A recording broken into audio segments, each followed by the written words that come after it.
नारायणा गांव में एक सीधा साधा और मेहनती किसान रहता था। नाम था रामू। उसकी जिंदगी बड़ी साधारण थी। एक छोटा सा कच्चा मकान, एक बूढ़ा बैल मोती, पत्नी सीता और 2 छोटे बच्चे गुड़िया और मन्नू। रामू की जमीन बहुत कम थी, मुश्किल से 4 बीघा। उसमें भी बरसात अगर ठीक से ना हो तो आधा हिस्सा सूखा रह जाता। पर फिर भी रामू कभी शिकायत नहीं करता था। सुबह से शाम तक खेतों में पसीना बहाता और रात को एक सूखी रोटी खाकर चैन से सो जाता।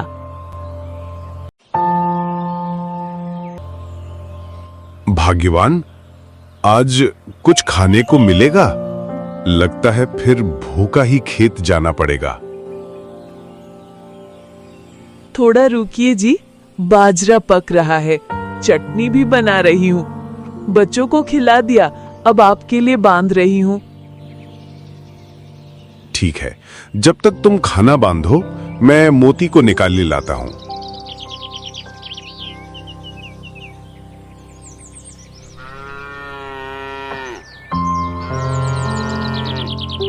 बाबा बाबा, आज अब जल्दी आ जाना, स्कूल में मेहमान आ रहे, टीचर ने बुलाया है। जरूर बेटे, अगर सूरज बहुत गुस्से में नहीं रहा तो जल्दी आ जाऊंगा। रामू मोती को हल में जोतकर खेत की ओर निकल पड़ा। रास्ते में खेत के दोनों ओर मुरझाए पेड़ और झुकी फसलें उसे देख रही थीं।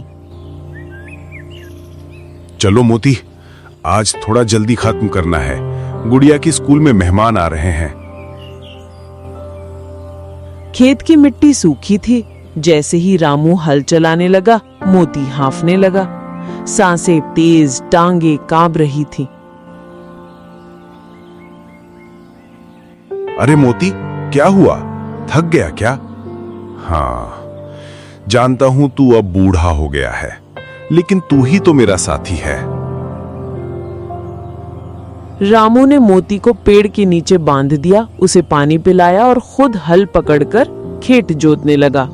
दोपहर तक पूरा शरीर पसीने से भीग चुका था। इतना थके हुए लग रहे हो, क्या हुआ? मोती नहीं चला? नहीं सीता, उसकी टांगे कांप रही थीं। अब उसमें ताकत नहीं रही। मैंने उसे छाया में बिठाया और खुद खेत जोता। आप भी ना, खुद को मार डालेंगे लेकिन उस बूढ़े बैल को नहीं बेचेंगे। सीता, जिसे हमने 10 साल पाला वो कोई सामान नहीं है जो बेचा जाए। मोती अब जानवर नहीं, परिवार है। उसी समय गांव के बाहर एक नया मसला खड़ा हो रहा था। एक पुराना तालाब सूख गया था और उसकी जमीन को अब जमींदार बेच रहे थे।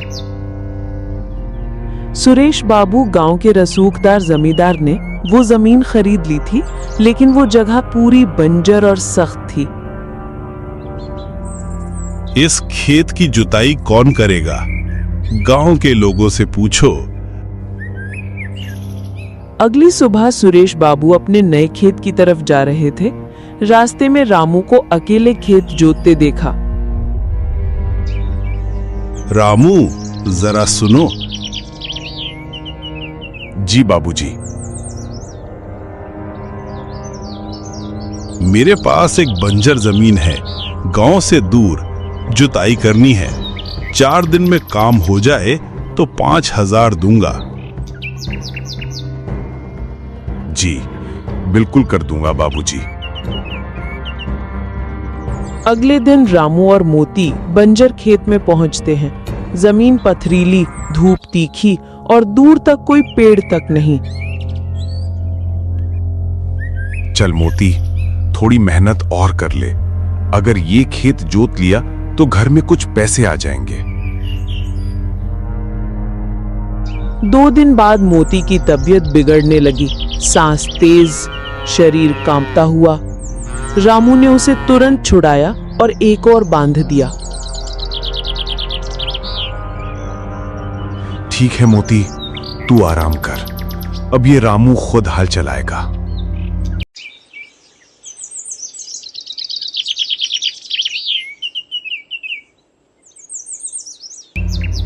तीसरे दिन दोपहर को अचानक हल एक जगह अटक गया। रामू नीचे झुका, मिट्टी हटाई और देखा एक पुराना संदूक। ये क्या है? संदूक? संदूक भारी था। किसी तरह रामू ने उसे बाहर निकाला और खोला। अंदर सोने चांदी के सिक्के, कुछ पुरानी मोहरे और एक चिट्ठी जैसी चीज। हे भगवान, ये तो खजाना है, लेकिन ये मेरा नहीं, ये सुरेश बाबू की जमीन से निकला है।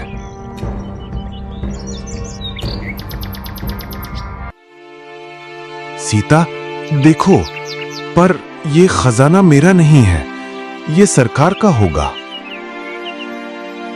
आप भी ना जिंदगी भर भूखे मरते रहोगे और खजाना लौटाओगे।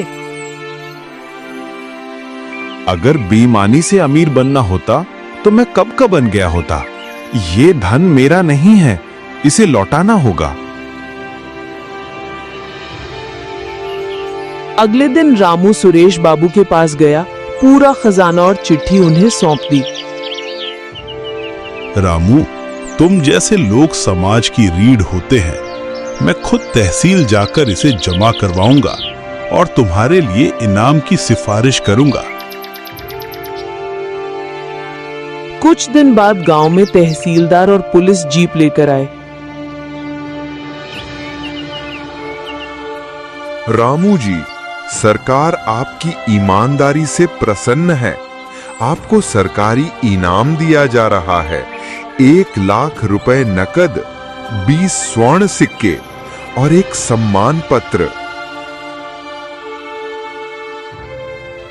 रामू ने सबसे पहले गौशाला बनवाई, मोती के लिए नया टीन शेड डलवाया, फिर अपने घर का निर्माण कराया, गुड़िया को शहर के स्कूल में दाखिला दिलाया, मन्नू के लिए नई किताबें आईं।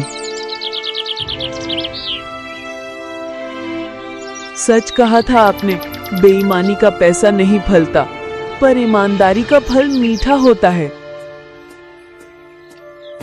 अब मोती को रिटायर कर दो, अब उसे आराम चाहिए। गांव के स्कूल में समारोह हुआ। रामू किसान, गांव की शान। रामू को मंच पर बुलाया गया, बच्चों ने फूल चढ़ाए। अब रामू केवल किसान नहीं था, वो गांव की प्रेरणा बन गया था। सीख: ईमानदारी, मेहनत और संवेदनशीलता, यही असली संपत्ति होती है।